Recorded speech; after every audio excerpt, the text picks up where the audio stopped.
Hi, this is Bob from Tonkadale. Today we're just doing a quick do-it-yourself on making a raised bed garden.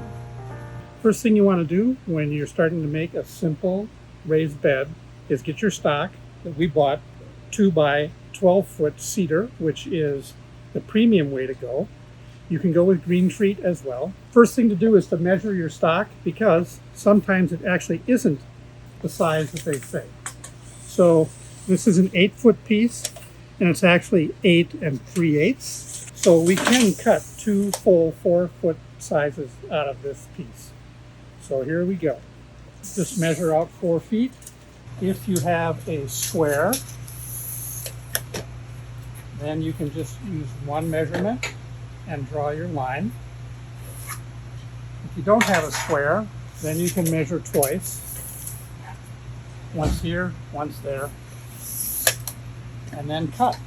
Now, if you don't have a saw or a hand saw, sometimes at the big box stores, they can cut these for you. Okay. Now, rule of thumb is when you're holding the stock, you keep that thumb in, like this. That way you don't cut it off. Okay, so now that's that section. Now we need to measure. So in this design, we just have 4x4 in the corner that we use to screw the corners to, rather than trying to cut a miter and do all that fancy stuff. So I'm going to measure the width of this board. It's 11 1/4 inches, and then I'm going to cut 11 1/4 inches off of this 4x4. I'll be back in a moment. As you can see, sometimes you get stock that's already cracked. Comes that way at no extra charge from the lumber yard. So this is all they had available. So what we're going to do is we'll bury those cracks in when we assemble the project. So 11 1/4 and a little bit left over. So we're just going to take this crack and bury it. So this piece is going to go here like this. The next piece will, when it's assembled, go like this. And that'll make up our corner. Okay? We're going to screw in this way and overlap and screw in this way. Now, we're going to put 2 screws in here. I have SPAX screws. They're less expensive than lag bolts, but if you don't have a drill to drive those screws in, you could just get a lag bolt. And I would recommend getting a stainless steel lag bolt. Won't rust.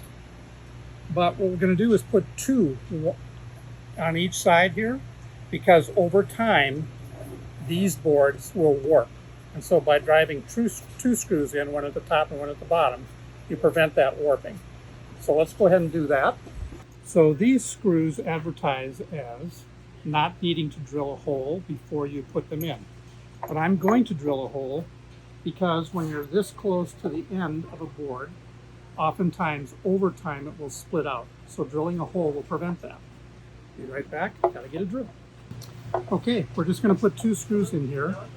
You can just eyeball it, or if you're like me, you can measure. Take the T30 bit, fits into this screw, comes with a washer, which is nice.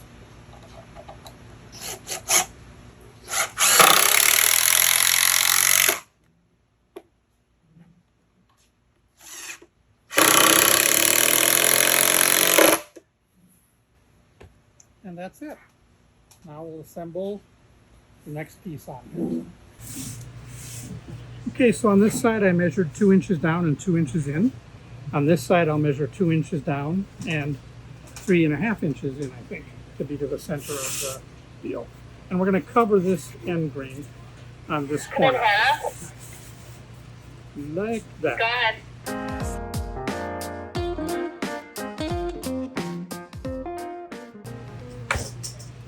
And then we'll drill that.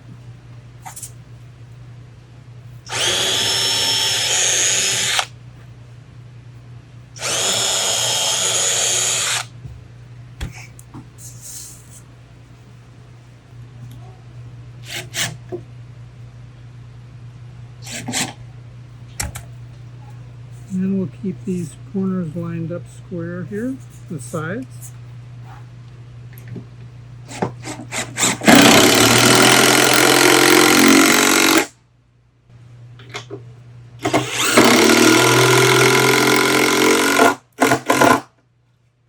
And then that's your sturdy corner. Now we're just going to repeat that process on the other 3 corners, and then we'll be done, and we'll show you the finished product, just like magic on TV.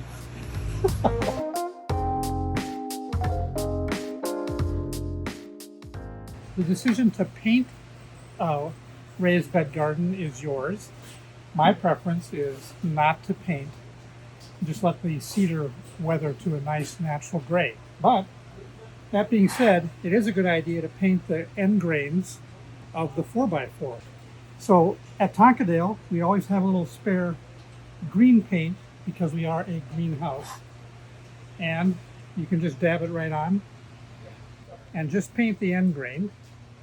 I'll just show you painting the top one here, but I paint the bottom as well. And that's just going to help this 4x4 corner last a lot longer. Put it on nice and thick so that you don't see the grain. And I would recommend a water-based paint. Easy to clean up. That's it. Okay, so there's a variety of ways that you can build these. This is just the simplest possible design. So you can bevel these corners at a 45 so they come together at a mitered corner. You could use a 2x4 in here instead of a 4x4. This is just much sturdier for a 4x4 box. Gives you more to screw into. And you can also fasten a board onto the top so that it's easier to sit on here when you're weeding or harvesting. There's just a lot of variety, but we're just keeping it simple for this demonstration. Thanks.